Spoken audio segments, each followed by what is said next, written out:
Welcome to the Middle Podcast. My name is Travis Gale, founder of The Middle, and today we talk to retired pastor Mark van Straaten.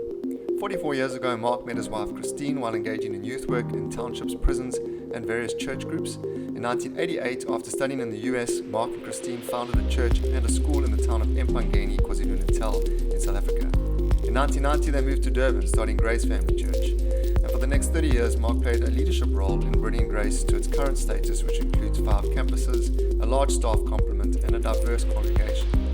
Recently, after 30 years of ministry, Mark has had to navigate retirement from this pastoral role.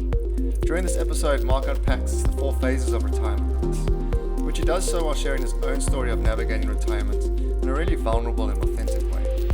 Aside from loving on his children and grandchildren, surfing and riding adventure bikes, Mark now works in coaching others as they prepare for and navigate pre- and post-retirement, as well as serving organizations who choose to prepare their employees well for the retirement to come. Whilst I'm a long way from retirement, I found this and other conversations with Mark to be incredibly insightful and notably encouraging to anyone who listens to it. There's always much wisdom we can glean from those who've gone before us. So let's get into the middle and talk retirement with Mark van Straaten. Great, Mark, thank you so much for joining the Middle Podcast. It's been a long time coming to have you on with us. Oh, thanks, Travis. It's really good to be here. I've enjoyed your journey with the Middle and finding out about it. And it's lucky to be together.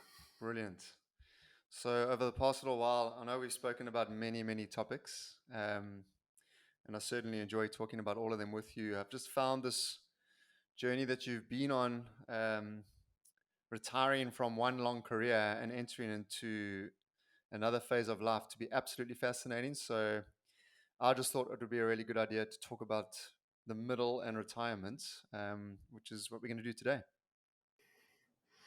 Yeah, I was thinking about it. I mean, if you realize that you're going to build a career for 44, 45 years, and then you're going to go into the middle, and then you reach the end, which is death. it's the final destination. Yeah. So I would guess it's really appropriate that we would be in the middle. But yeah, and I get what you're saying, and there is a significant transition when you have been in a certain space for 44 years and you move out of that space and to try to find new territory, especially when you don't feel nearly done. You still feel like you've got a lot of energy, a lot of stuff that you want to do. And so it's quite a significant transition, as you've already mentioned. For the benefit of our listeners who don't know you, give us just some context in terms of the career, what you did, your age now, just the whole scenario. Just paint a broad picture for us. Yeah, so as I moved into adult world, I felt a calling to go into ministry, to start a church, to be part of church life. I spent 3 years kind of figuring that out. 18 months was in a team environment with a lead guy, and we traveled. We went all over the place. We were in churches and schools and hospitals and prisons, on the streets, went into townships, did all kinds of stuff. And I wasn't part of a group, but there was a group who used to sing songs. I used to basically drive the car and carry guitars around the place. and then I went into a sort of you could maybe almost call it a youth pastor, co-pastor with a friend of mine who was leading a church in Straaten. And spent a year and a half with him, which was a 1.5 magnificent years. It was in that period that Christine and I got married. We met on this team situation, got married really, really young. I was 21 when I got married. And 6 months into our marriage, we trundled off and did Bible college in America for 2 years. And it was a fantastic experience. It was long before the days of fax machines, and certainly kind of, if you wanted to make a phone call back home, you would phone the operator and you'd say to him, I'd like to make a call through to South Africa. And we'd say, where in Africa? Well, South Africa. Anyway, and then they would link up all these connections and phone you back and say, all right, your call's through, and you'd speak to your mom, say, hello, mom, and you wait 3 seconds and she'd say hello, and then you start talking together to stuff up. But it was 2 wonderful years. We were married for 6 months, and it was a great time for Christine and I to sort out our marriage and our lives. And then I came back and I started a church in Empangeni. I was 24 years old, and started a church, and we had 10 wonderful years there. I mean, they weren't necessarily all easy, but really it was a good start for Christy and I. Our three girls were born in Empangeni, and really was great. And then I felt like I wanted to move to. I had a professor at college who used to talk about going to the people pumps of the world, which are the cities. That's where we need to go. And so, through a variety of circumstances, we came and started a church here in Durban. And I led that church, started that church, and led that church for 30 years. So 40 years of leading churches and 3 or 4 years just being part of somebody else's kind of being team as such. Sure. And then And so, marriage as well for quite a few years too. yeah, next year we married 45 years. It's been easy, it's plain sailing. So, the old joke is, all major decisions will be mine and all minor decisions will be hers. And in 40 years, we've never had a major decision. So it's all good. So yeah, so it's been a really really exciting journey. Naturally you have a few things if you could do, you do them again. But overall, I'm very grateful, incredibly grateful to be where we are today. And talk to us about then at when, how long before you actually exited that environment did the topic of retirement come up? And maybe you just need to define what retirement means to you, because I know the world looks at retirement as you work and then you retire and you don't work, whereas I think things are shifting. And for yourself, it wasn't necessarily retiring into no work; it was retiring out of that ministry context into a new context. But just that period of time where you started to confront the idea of retiring from the the church ministry context. How long before did you start exploring that? Yeah, I think it first began with the idea of succession. We had started this church, and I figured early on in my career that I would finish. There would be a day that I would finish. And it was very clear to me that I wouldn't stay as one of the leading pastors of that church until the day I die. So we began talking about succession. We had some influences in our lives, other people talking succession stories. So we started talking succession probably 10 years ago. And of course, with that in mind, you realize that, I certainly didn't want to step into a vacuum. I didn't want to retire and go down to the South Coast and join a bowling club. And there's nothing wrong with that. My father did that. But I realized that, there needs to be almost like another career, but from a different standpoint of view. And my own kind of theory is that 55, you hit a kind of a reality check. Like I call it a mortality check. You realize you're not going to live forever. You're going to end this journey at some point, whether it's life or the work that you're doing. And I believe that our church needed somebody who's filled with vision and energy. And I knew that my energy, it hadn't waned at 55. It hadn't kind of diminished, but I knew that it was coming. I knew there was a time was coming where um, just having the energy and the drive to lead the organization that our church became, which was fairly large at the time. I just knew that to do the church the right thing, I needed to move out the way. And I was very clear in my mind that I wanted to step from one place into another place. And so I use the language of when people say, "Hey, Mark, how are you enjoying retirement?" I say, "Well, I'm not, I've retired from grace." And that's the name of the church, Grace Family Church. So I've retired from grace, but I'm doing this new thing. So that probably went on for about 3 years before the D date came for me to step down. And, there was an actual day where I was no longer an official employee of Grace Family Church. I never had a specific role there. I mean, I'm still involved and I'm still friends with everybody, but the point is, there was a day that this is, and it was, the 28th of February, 2022. It was weird because on the 1st of March, 2022, I woke up and I thought, well, now I'm officially unemployed. But I had something else. I never wanted to step into a vacuum. Mm. I would have died. And for everyone that retires, there is that definite date. There's the date that you finish. It's the end Yeah. of that journey. So I know you've worked with a lot of people now that are are moving towards retirement, what sort of emotions did you feel leading up to the date? I know we'll talk about what happens afterwards, but as you move towards that D-Day, what sort of emotions do you work through? So the initial plan, Trevor, was for me to have a slow burn out. I was only meant to actually officially leave October this year. So they were going to put me into a different role. And we lived in that space for a while. We also had some confusion around COVID at the time. So that also kind of created a different way in which we were leading the church through COVID. Churches are in-person experiences. To do it remotely was a completely different challenge. And the guys who led, Wayne and Tom, just did an incredible job leading through that process. And my role, I officially stood down as a senior pastor just before COVID. In fact, it was in the August of the year before 2019. And then, of course, March 2020, we hit COVID. So I officially stood down, and my role is going to be what they called founding pastor. And my role is predominantly going to be mentoring.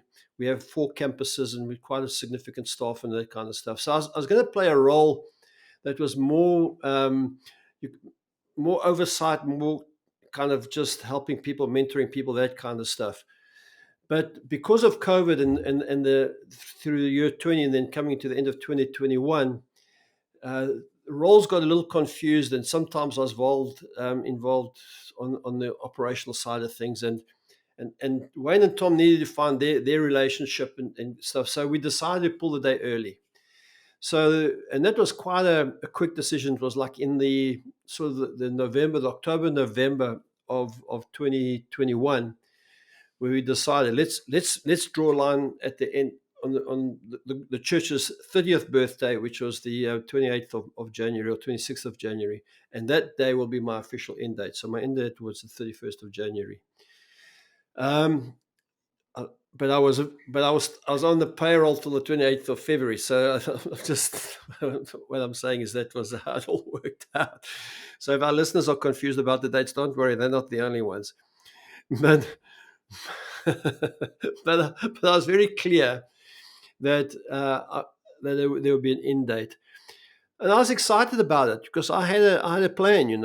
I had been warned that it was going to be difficult by several people, and people that I really love and trust, and people who came from high capacity positions in business, and just said there's going to be and I said no, I accept that, and I stepped into the place. So yeah, I was excited to leave the operational side behind me. I kind of felt that the last year or two were I was so involved.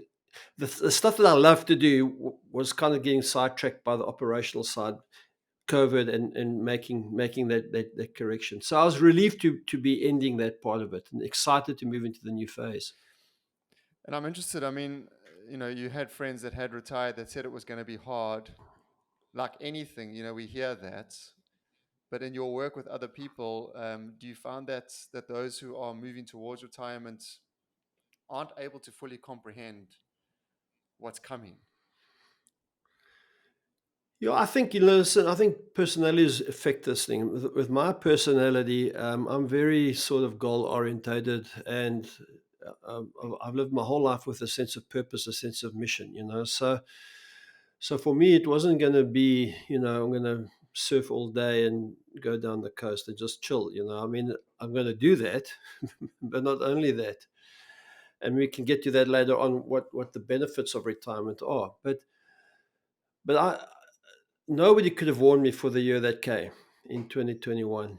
I mean, I knew it was going to be hard, but I was surprised by a few things that were just, in a sense, devastating for me, and a loss of value, and a loss of identity, and a loss of the thing that I planned to do when I left. It never worked out. So I had to pivot, as they love to say, back in 2021, 22.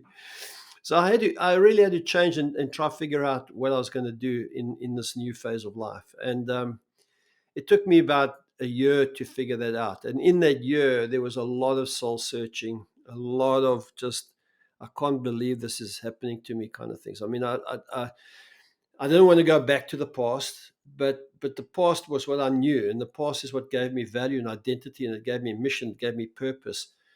But so there was this tension between, I know what my life's looked like until, the 1st of February 2022 to where my life is now. So it really was for me. And I watched other friends of mine just make the transition smoothly, and they kind of go into this phase where everything's going to be like a holiday. And I know that doesn't last. I had that recently, the holiday feeling, when my first realization was just lost and lost. I know that you spent some time almost trying to figure out. You talk about phases, the holiday phase, the phase of loss, but you started to actually do some research around what are you going through.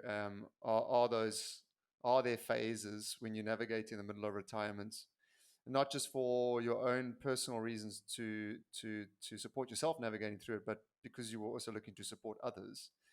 So yeah, I thought it might just be a good option, a good opportunity to hear what those phases are, based on the fact that you're sharing that in your story now.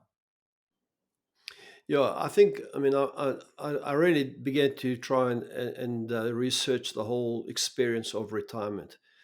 And I came across this TED talk. Maybe you can put in a link when you post this thing. But this TED talk had such a relieving impact on me, because this guy spoke about the four phases of retirement. The first phase being the vacation phase, when you go on holiday, and everything is, you wake up late and you walk down to the tea room and you buy the newspaper and have a cup of coffee, and then you get in a car and you go down to Cape Town for 10 days, and then you go on holiday. And it actually is a fantastic phase, and when you're in that phase, enjoy it, because it doesn't last. Not to be negative, well, maybe I'm wrong. Maybe for some people it does. But the second phase was where I kind of hit very early on in this journey, and that is what this guy calls the feel of loss and lost.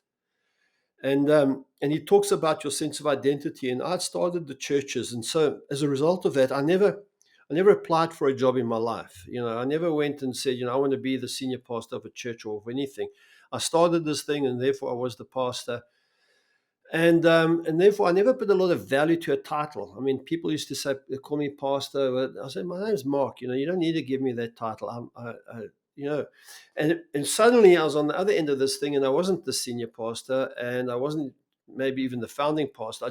I was, who was I? And I realized how much of my identity was wrapped up in my work, and in not so much the title, but the title represented a whole world for me, and suddenly that world was lost. The relationships at work kind of came to an end. I mean, I go to church, I see the guys on Sundays, and we love each other, but I don't, I would mix with certain people every single day, and they were my friends. I had a wonderful team of people that I worked with. So they were gone.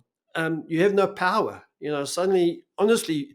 And I've seen this with guys who've retired. They just fall off the edge. People forget about them. Everybody says, hey, you must pop in and visit us. But when you pop in and visit, that you're not part of anything anymore. You're just like, who am I? Where's everybody gone? You lose your routine. I mean, you'd be surprised. We always took a Friday off, and it's 2 years since I haven't actually been in that routine. It's actually a little longer than that because of the whole COVID thing. But we took a Friday off, and my body goes into rest mode on a Thursday evening. And I can feel Fridays, and you doing this podcast on a Friday. So this is actually like work for me. But anyway, Sundays, I can feel my body tenses up, because that was a prime day for us in church work. So you lose that routine of Mondays was what I call admin day. Tuesday was generally a meeting day. Wednesday was a prep day. Thursday was preparing for Sunday day. Friday was an off day. Saturday, sometimes weddings and that kind of stuff. Sunday's church, and I lived in that routine for 44 years. And suddenly that routine's gone, and you wake up and you think, a friend of mine said, you got to have one thing to do every day. And I thought, jeepers, I used to wake up and have 10 things to do every day. And so your routine's gone, So that was a massive thing for me. And he says there are three things that happen in that feel lost and lost phase. This guy, he says there's divorce, depression, and decline. Now, I never got divorced, but I certainly got depressed, and I certainly felt like the decline, that my day is done. Then the third phase is what he calls trial and error. So now you start trying stuff, and And that for me became kind of my freedom. I began to do some things. I started a little nonprofit company, and it's a long story, but it's called The Generative Way. And what I do now is I have what I call generative conversations with people. Then I actually do specific sort of coaching or mentoring. I hate those words, but I do that, and I've been involved with it. So I started that. I'm learning a new skill, watching hours of tutorials around stuff, and now my days are full, And so if the surf is up, I'll go surfing, and we do motorbike rides. But there are these two areas of my life that I've found my way. It's been a rocky road, but I've found my way in it. And then you get to the fourth phase, which is reinvent and rewire. And my last 6, 7 months of retirement have been great. I've found my rhythm. Um, and I've been productive. I've got this little nonprofit that I'm running called the Generative Way, and then I've got this other thing, these other skills that I'm learning, and it's really exciting, And so and part of that Generative Way has been my pursuit in trying to help people who are in transition, people who are heading towards retirement, who are in retirement, and just having those discussions with people one on one, and maybe formalizing a little bit more, inviting people in that space. I mean, those four phases are brilliant. I think that's, Yeah. in the absence of knowing those, one wouldn't be able to place their emotions that they're feeling into one of those phases. But I just want to touch on one thing. I mean, I haven't had a lot of friends retiring. You probably are my first friend that has retired. You can call me Uncle Mark. But yeah, you're my oldest and dearest friend. But Yeah. my dad is still working and he's in his mid 80s. My mom retired, but there's something about what you said, the need to be productive, the need to add value to society. I know some people do tend to retire and just, as you say, remain in that vacation phase, and maybe that's just because of a financial resource that supports your ability to do that. But I do find that those that seem to retire well are the ones that do find some degree of significance in the work that they do post the exiting of their long-term career. I think the big win, and probably if I had to try and define one of the big wins of the phase of life that I'm in now, and just to, I'll come back to that, but just to say it's a real journey of the middle, And I mean, I've read your book, and there are these significant markers along the journey that formulate your hopefully your purpose and your contribution. I think for me, one of the best things about retirement is that I've kind of clarified, and I mean, it's a work in progress all the time, but I'm excited about my generative way, the conversations I have. I look at a couple of books, textbooks, Jim Collins's book, I Won't Have John Cotto, and Change. I love the idea of change. I love the idea of Good to Great, which is Collins's book. I love the 7 Habits of Highly Effective People, which is a Stephen Covey classic, classic, classic. I mean, I listen to a lot of leadership books, and I'll just say, Brew, Covey wrote this book 40 years ago, whatever it was. But I think one of the big wins is when you find your sense of rhythm and your power, is that the best thing is that deadlines begin to become less part of your life. You won't understand how often in work life there's so many deadlines. For us in church work, we had a deadline every single Sunday. You could never postpone. My friends are in business now. Yeah, oh no, we'll just do the meeting on Tuesday. I said, well, we'll just find everybody and say, well, I won't have church on Sunday. We'll have it on Monday. you know. And I mean, every business, every person in work is going to have a deadline. And the nice thing about where I'm at now, I mean, I can literally, I have a little house, a small place in a complex that overlooks the ocean. I'm looking at the ocean right now. And I can see, oh, the wind's dropped, the wind's changed direction, there's a bit of a swell. I can't actually go and surf for an hour.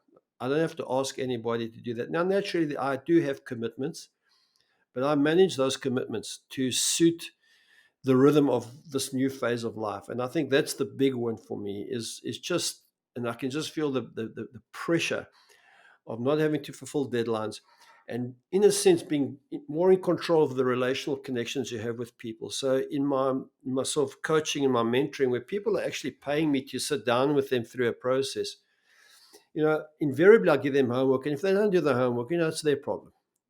I don't feel any sense of you're not doing the work and all that stuff. I said, really, listen, you need to figure out your life. I'm going to help you do that, but I'm not going to do it. And where I can, I will. So I think for me, that's where the freedom comes in this new phase of life, and it really is sweet. I mean, listen, there are challenges. You're always worried, unless you've got a revolting amount of money. You're always worried about your finances and your health, and those are the normal things that retired people. The two biggest things that retired people are facing is their financial security and their health. And so you need to compensate for that, and maybe you'll get there. But if I was 55, but even we spoke briefly at your late age of 42, which is all downhill for you, um, but to think about your health, because I had a friend of mine who said, Mark, if you look after your body in your 50s, your body will look after you in your 60s. And I think he's right. I don't think I did a great job, but I am relatively healthy and trying to stay both healthy physically and mentally and spiritually and emotionally. Mm, mm. So those are the drags, those are the challenges. No, I think that's an absolutely critical point, and I feel like we just, from a perhaps just to talk a little bit more into that transition from phase two to three, because I think for those that might be listening or not, that are in that phase two, which you described as the sense of loss or lost, and knowing you, I know that you are an exceptionally missional person. You goal oriented, so it was never going to be about sitting around for you. If you are working with someone that is in that phase two, how do you help them just transition into the next phase? Um, because I would imagine that it's not a good idea to sit in that for too long, especially if those three Ds that you mentioned, divorce, depression, and decline, are the net result of phase two. I think it's a really interesting question, and to some degree for me, it was almost just like just pulling yourself up by your boots, and not everybody's able to do that. I think one of the things that happens in that, and depending on the kind of person you are, is that we're fortunate that we have an infrastructure here in Durban. So we have friends. I have friends who are similar age to me. Some who are business owners who can do their business fairly remotely. So they're working sort of 3 days a week, 3 hours a week, 3 days a week, keeping their businesses ticking over. Maybe from time to time being a little bit more intense. But I found that community becomes an important part of this journey.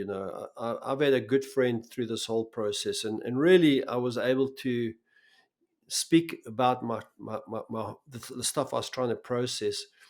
And half the time he wouldn't judge me, and he wouldn't really even try, reassure me everything will be fine. There's nothing like, you're bleeding and I said, oh, don't worry, you'll be fine. It's like, well, thank you for that help. you know and it fascinates me because some people, when they retire, the first thing they do is they move from their community, down to the south coast or to some other retirement place. And maybe a retirement place would helpful. I'm not ready to live. I mean, where I live now, over the road, there are small kids who are in our complex, and I love to hear children's voices, and I like to see the young adults moving around and coming in and out and type of stuff. I think it's important. Maybe there'll be a day where I'll move into a retirement facility. I don't know. But depending on your health and depending on your personality, I think you need to be in community. And I wouldn't do a radical shift and change. And to find somebody who's going to journey with you. I also went to a professional counselor, psychologist, who helped me tremendously through understanding. And he was both a industrial psychologist and a clinical psychologist. So he understood me and my sense of mission and purpose. But yeah, he really helped me. He really helped me. One of the middle insights is that find your tribe, so if you just Yeah. can't navigate the middle alone. But I wanted to just test something with you. So, I mean, at the age of 40, 42, as you pointed out, people my age don't think a lot about retirement. I know that, as you said, it's that sort of mid 50s. But I think in chatting to you, what's been helpful for me is to not now start thinking about retirement, but to be aware of what those who are retiring are going through. Because, for example, one of the things that I can do is look at who I am and my strengths and my gifts and my skills, and think about how those might be deployed outside of my current container, which is my current career. You've even raised things for me around thinking about my health and the longevity of my health. When we're young, we tend to think that we're invincible. And then you also raised, the finance side of things, thinking ahead. I know that financial planning comes into play as we're young. But I just think there's a lot that we in the 40s even could learn from those who are navigating retirement.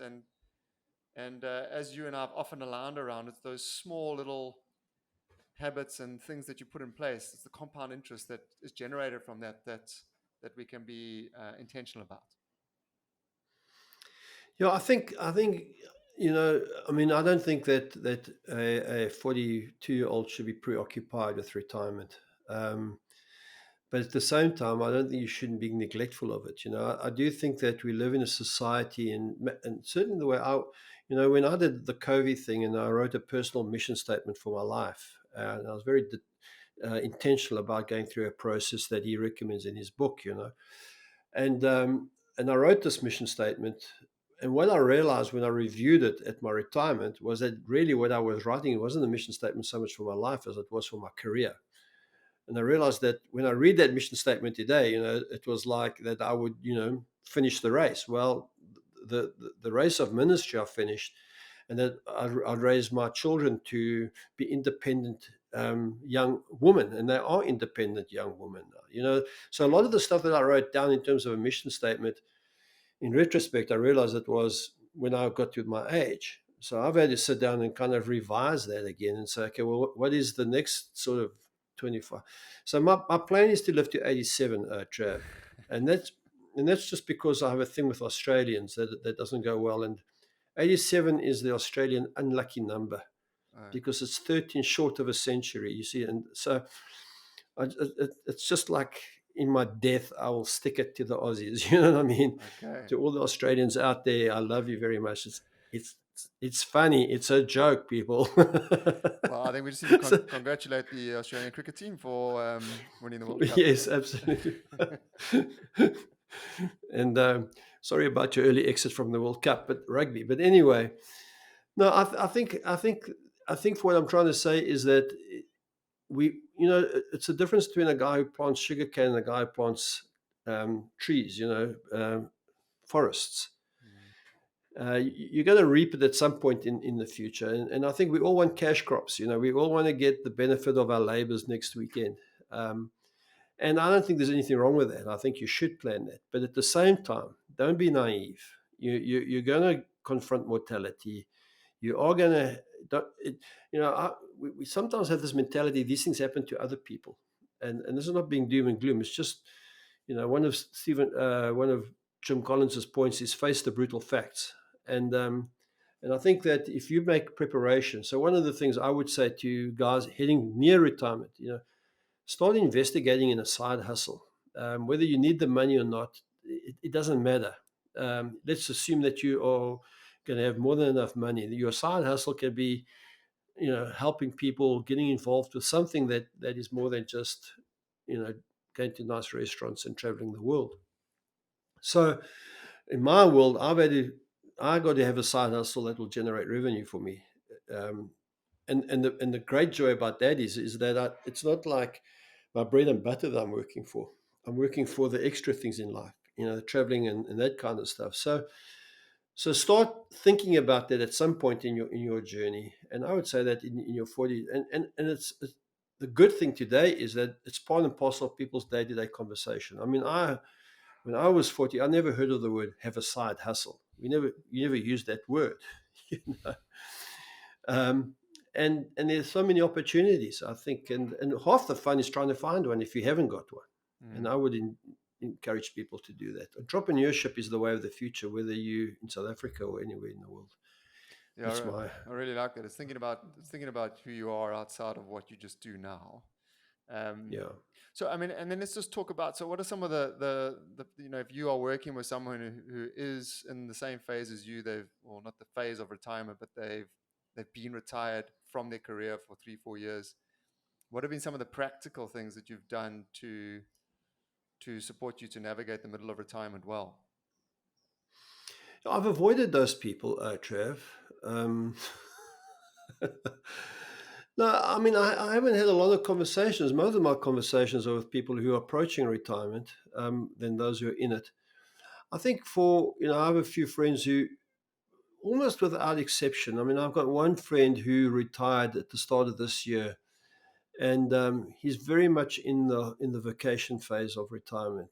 And uh, I had a conversation at breakfast with him the other day, and it was all about he's sold his big house, and for some reason he's building another big house. Um, but at the same time, he's found his niche in that. But I think for what I would encourage people to do is to really take a moment of reflection and really try and understand what it is that you want to do with your time and with your life. And for me, I would take people through a process around that. If and so listen, I don't have an original idea in my mind, so everything that I'm doing, I'm basically got from somebody else. But I would sit down, and which I've done, and said, what do I want to? How do I see myself in 20 years' time? And what if we were going to have an 85th birthday party for me, you know, and people are going to say some stuff about the 20 years that have just gone by. What are the kind of things they want to say about me? And things like, Mark lived productively. Mark was a benefit. He surfed right into his last day and that kind of stuff. So, and then that formulates a picture of this person that you want to become in the last phase of life. One of the things that I don't want to do is not take care of my mental well-being and my physical well-being and my spiritual well-being. So I want to have a plan. I mean, I believe in, you don't have to have the best plan. You just have to have a plan. But if you're just going to bumble on, and I have another friend of mine who retired, he's the same age as me. He retired also at 60 years old. He retired earlier than I did. He's got enough money. He doesn't have an exceptional amount of money, but he's not under any pressure to earn money. And he was going to go and write a book. And we don't talk about the book anymore. He just got sucked into what I would call a very passive lifestyle. And it's hard. It's hard when you don't have a boss or you don't have a deadline to motivate yourself and say, actually, you know what? I mean, even today, kind of the stuff that I had planned for the day, I really, at one stage, I don't really feel like this. So I'm trying to edit this journey, this make a little movie, I don't feel like doing it. Well, you got to do it. You got to push through and do those things. So I think that's what I would say to people. I would say, get a picture of what you want to do, and then commit to disciplines around that. I think that's the big thing, because you don't have to. And if your wife's not checking up on you, then nobody's checking up on you. Oh, I think that's so powerful. It's almost, yeah. I think what I'm really getting from this conversation is you actually come out of a very structured environment where there's accountability and there's relationships, and you when you enter into retirement, you in many ways are left completely on your own, and you've got to be self-managed, self-disciplined, but you're doing that within a bit of a vacuum as well.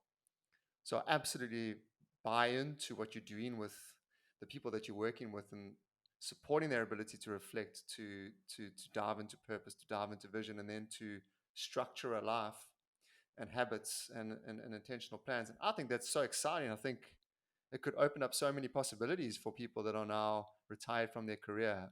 Perhaps even, and you may have seen this, they start to tap into things and do things that they were dreaming of doing 20, 30 years ago, but now I've only got the space to do it. Yeah, I mean, I had an acquaintance who really was a real history buff. Now he's digging into the South African history of the wars, the Boer Wars, the Zulu Wars, and all that kind of stuff. And so he has opportunity to really go and do deep dives into that. And I think the real thing is, I think freedom comes from having a structure, having some kind of boundaries where you move freely. And the great thing that I can do. I mean, my daughter can let me know that at 4 o'clock in the afternoon after work, they're going down to the beach with my grandsons. So, I mean, I was doing something. It wasn't like I was doing nothing, but I can put that thing down and go join them on the beach. And that's the joy of this phase of life. It's not that I'm unstructured. I walk practically every day during the week. I've started other little things. So, for example, I have my shower, and I always finish my shower with a cold shower.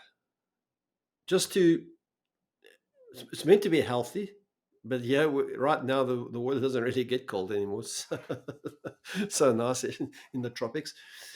I try to walk at least 3 to 4 times a week as an absolute minimum. I try to get my pulse over 120 when I do walk. So there's certain kind of things that I've set for myself that if I don't do them, it's not the end of the world. But you do need to watch yourself. Otherwise, you're just gonna gravitate to the place of least resistance, which is sit around and watch TV, and and that's not healthy. So I said so. One more thing, whatever you're interested in, YouTube is one of your best places to find out how to do stuff. I'm a big fan of YouTube tutorials. I've watched hours and hours and hours of YouTube tutorials. You find your little guy in that, the people, because there are thousands of people who think they're claiming stuff. You figure out who knows stuff. You pay the 100 Rand a month so you don't get ads on your YouTube channel. And it's one of the best investments, both from a learning point of view and potentially from an entertainment, depending what you like. But I'm a big advocate of learning from people who know how what stuff. I mean, I watch these guys on this particular thing that I'm into, and they're young guys, and they're so fired up and excited. They're talking about creating wealth so they can buy a Lamborghini. And I think just that's the last thing I want is a Lamborghini. But I understand that it's great. Yeah, but the thing is, it's exciting to know that you can create a learning environment for yourself. I mean, you got another 20 years ahead of you, Yeah. maybe even 30, and there's so much that can be done in that. And I think we just mustn't see retirement as the end or the finish. It's actually just a transition into a new start and a new middle, and that can be a very exciting middle if it's done right. No, I mean, for me, I mean, I take 6 days off. I go do a motorbike ride through South Africa. Christine and I have ridden thousands and thousands of kilometers in this country on a motorbike. And it frustrates me when I hear people going to Cape Town and I say, well, how much time do you have? No, we've got time, but we're flying down. I say, no, don't fly, bro. I'll give you, I'll map out a journey to you that you'll hardly see anybody on this journey, but you'll see a part of this country that you didn't even know existed. It's just like breathe it in, take a breath and enjoy it. And yeah, I mean, I try to give you some help on the journey, Yeah. which And kind of, it went well. We definitely stayed in some of the places that were accessible after those heavy rains. yeah. But Mark, I think I've said this to a few of our guests. We've been speaking a lot into mental health with our conversations with Matt Stazel, Dr. Wendy Cravenstein, and then of course there's some stories that are dotted in. But I think it would be really worthwhile continuing the conversations with you because every time I meet with you, I'm interested to hear where you're at in the journey and what you've learned over the last phase. And I just think it would be so helpful for you to continue talking to us around those learnings, especially for those who might be listening and navigating the middle of retirement. And I will put that TED talk up. We'll put a link up to the generative ways, so I encourage people to reach out to you to perhaps walk a journey, and that can be done online, so it can be done from anywhere in the world. And then I think even some of the links around your travels, and then I know you've got a YouTube channel, and there's some nice content up there that people can listen to and watch. So, I hope it's just a start of an ongoing conversation and perhaps an introduction to a lot of people that need to perhaps connect with you. Yeah, thanks, Trev. I mean, listen, I've really appreciated your journey because you've witnessed much of this the last much of my life for that matter. You did offer to write my autobiography Still going to do that. decades ago, but but yeah, you know what? I mean, I love to be able to watch what's happening with the middle. I know you're doing things with little kids and teenagers, and it excites me, your desire for adventure, and I mean, the fact that you, as a full first year out of school, rode around the world on a bicycle. I mean, it's just fantastic, And so your sense of adventure and the fact that you want to run 100 milers, which is absolutely crazy. Why would you do that when you've got a motorbike? But yeah, if we can help people in this middle of transitions, and transitions can be traumatic, and we really would like to see people flourish in their latter years. They really should be the best years of your life. I think they really should be, and I think Christine and I are finding that. We early retirees. We only coming up for in February to be 2 years that I'm officially retired. But it's fantastic. It can be fantastic, and if we can help people with that, great. But thank you so much for having me as your guest today. No, thank you, Mark. And if I can encourage people my age, I do think there is at times the younger generation can often write off your generation, and I think that's a mistake. I think there's a lot of wisdom to tap into, and for me, a lot of stories to learn from as well. And we're just talking in the middle of retirement, and we could probably start doing a series of conversations with you and Christine around the middle of marriage. But to people my age and below, spend time with the older generation and listen to their stories, see what nuggets and insights you can learn from them. Yeah, I would just before you end off, I would say the older people, I think first of all, stop judging the younger generation. Your parents judged you, and I think that's the worst thing that we do as old people, and complain about how it is now and how much better it was, when we were young. And the second aspect to that is there is a difference between knowledge and wisdom, and I think today we have so much access to information that we don't always have access to people who've lived it. And if people can figure those, if you can get an older person to not just become like a dictator, this is how you should live your life, like I lived mine, but to help people process. You talk about mental health and spiritual well-being and all that kind of stuff. Listen to people and just listen. I mean, as an older person, you really, really need to learn to listen. And when you speak, hopefully speak sense, and you speak with a heart of compassion for people and not a sense of judgment. Because somebody once said, when you get old, you either get gracious or grumpy. And the gravitational pull to grumpy is awesomely strong. You know what I mean? You can just, the roads, the government, the politics, the music of young people, they're always on their phones. I mean, I go to a restaurant, everybody's on their phone. Why don't they talk to each other, and on and on and on? You know what? Stay away from that stuff. It doesn't help anybody, especially you. Well, thanks for modeling that towards me. I really appreciate it. Mark, thank you so much. You've lived an incredibly significant life, and there's lots more to come. So really appreciate you having you with us. And as I said, look forward to more conversations to come. Thanks, Trav.